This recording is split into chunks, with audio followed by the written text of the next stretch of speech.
Hi అండి అందరికీ welcome back to ధన్యత క్యూటీ ఛానల్. ఈ రోజు మనము ఇంట్లోనే ఈజీగా హనీ కేక్ ని బేకరీలో లాగా ఉండేలాగా ఎలా ప్రిపేర్ చేయాలో చూపిస్తున్నానండి. స్కిప్ చేయకుండా లాస్ట్ వరకు చూడండి. ఫస్ట్ మనం ఒక బౌల్ తీసుకొని అందులోకి 1 కప్ షుగరు, 1 కప్ కర్డ్ ని వేసుకోవాలి. 1/2 కప్ వరకు ఆయిల్ ని వేసుకోవాలి.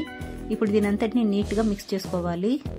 తర్వాత 1 కప్ వరకు రవ్వను వేసుకొని ఇదంతా నీట్ గా కలిసేలాగా మిక్స్ చేసుకోవాలి. తర్వాత దీన్ని మనం ఒక 5 మినిట్స్ వరకు అలాగే రెస్ట్ ఇవ్వాలి. ఇప్పుడు ఇందులోకి మనము 1 కప్ వరకు మైదాని వేసుకోవాలి. ఈ మైదా అంతా కలిసేలాగా నీట్ గా మనము కలుపుకోవాలండి. ఇప్పుడు ఇందులోకి 1 స్పూన్ బేకింగ్ పౌడర్ ని, 1 స్పూన్ బేకింగ్ సోడాని వేసుకోవాలి. ఇప్పుడు ఈ రెండు కానీ మనం మిక్స్ చేస్తే మనం చేసేటటువంటి కేక్ అనేది స్పాంజీగా వస్తుందండి. తర్వాత ఇందులోకి మనము మిల్క్ ని కొద్దిగా వేసుకుంటూ మిక్స్ చేసుకోవాలి. ఒకేసారి మిల్క్ ని యాడ్ చేయకండి. ఈ విధంగా మనము ఈ కన్సిస్టెన్సీ వచ్చేలాగా మనము మిక్స్ చేసుకుంటే సరిపోతుంది. తర్వాత ఒక బౌల్ తీసుకొని అందులోకి బటర్ పేపర్ ని వేసుకొని ఆయిల్ కొద్దిగా వేసి అప్లై చేసుకోవాలి. ఇప్పుడు మనం రెడీ చేసి పెట్టుకున్నాం కదండి, ఆ బ్యాటర్ ని తీసుకొని వచ్చి ఇందులో వేసుకోవాలి. దీంట్లో ఎయిర్ బబుల్స్ ఏమీ రాకుండా ఒకసారి దీన్ని ట్యాప్ చేసుకోవాలి. తర్వాత మనము ఇక్కడ స్టవ్ పైన మరొక ప్యాన్ పెట్టుకొని కొద్దిగా హీట్ అయిన తర్వాత అందులోకి మనము ఇలా సాల్ట్ ని వేసుకొని ఒక స్టాండ్ ని పెట్టుకొని మనము రెడీ చేసుకున్నాం కదా బ్యాటర్ ని దానిలో పెట్టేసి మనము ఒక కుక్ చేసుకోవాలండి. దీన్ని ఈ విధంగా పెట్టుకొని మనము ఒక 30 to 35 మినిట్స్ కానీ బేక్ చేసినట్లయితే మన కేక్ అనేది పర్ఫెక్ట్ గా రెడీ అవుతుందండి. మనం ఇంట్లోనే ఈజీగా చాలా టైప్స్ ఆఫ్ కేక్స్ ని ఇలా ఈ ప్రాసెస్ లో రెడీ చేసుకోవచ్చండి. ఇక్కడ చూడండి, నాకు పర్ఫెక్ట్ గా కుక్ అయిపోయింది. ఇప్పుడు మనం దీన్ని సపరేట్ చేసుకుందామండి.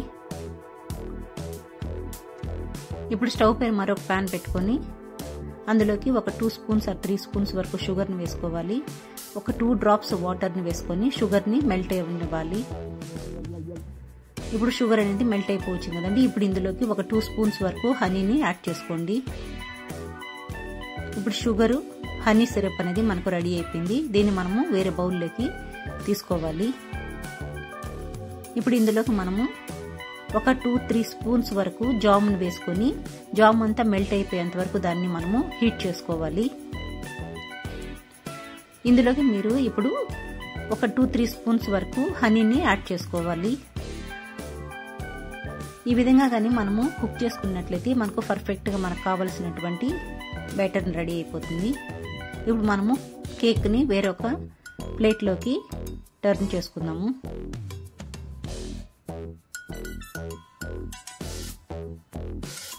ఇక్కడ బటర్ పేపర్ ఉంది కదండి, దాన్ని రిమూవ్ చేసుకునేసిన తర్వాత ఇలా టూత్ పిక్ తీసుకొని ఇలా మనము అంతటిని కేక్ పైన హోల్స్ లాగా పెట్టుకోవాలి. తర్వాత షుగర్ సిరప్ రెడీ చేసుకున్నాం కదండి, దాన్ని తీసుకొని వచ్చి ఈ కేక్ అంతా స్ప్రెడ్ అయ్యేలాగా వేసుకోవాలి. ఇప్పుడు మనం రెడీ చేసి పెట్టుకున్నాం కదండి జాము, దాన్ని తీసుకొని వచ్చి ఈ విధంగా కేక్ అంతా నీట్ గా అప్లై చేసుకోవాలి. చూడండి ఎంత కలర్ఫుల్ గా ఉంది కదండి కేక్, అలాగే టేస్ట్ కూడా అంతే బాగుంటుంది. ఇప్పుడు దీనిపైన మనము కొద్దిగా కొబ్బరి పొడిని వేసుకొని సర్వ్ చేసుకుంటే సూపర్ టేస్టీగా ఉంటుందండి. ఈ కేక్ అనేది చాలా ఈజీ ప్రాసెస్, ఇంట్లో అందరికీ నచ్చుతుంది. హెల్తీ అయినటువంటి కేక్ రెసిపీ అండి ఇది. మీరు ఈ రెసిపీని ఇంట్లో ట్రై చేస్తారని అనుకుంటున్నాను. మీకు కానీ ఇది నచ్చినట్లయితే, మీరు ఫస్ట్ టైం నా ఛానల్ చూస్తున్నట్లయితే లైక్ చేసి సబ్స్క్రైబ్ చేసుకోండి. Thank you for watching.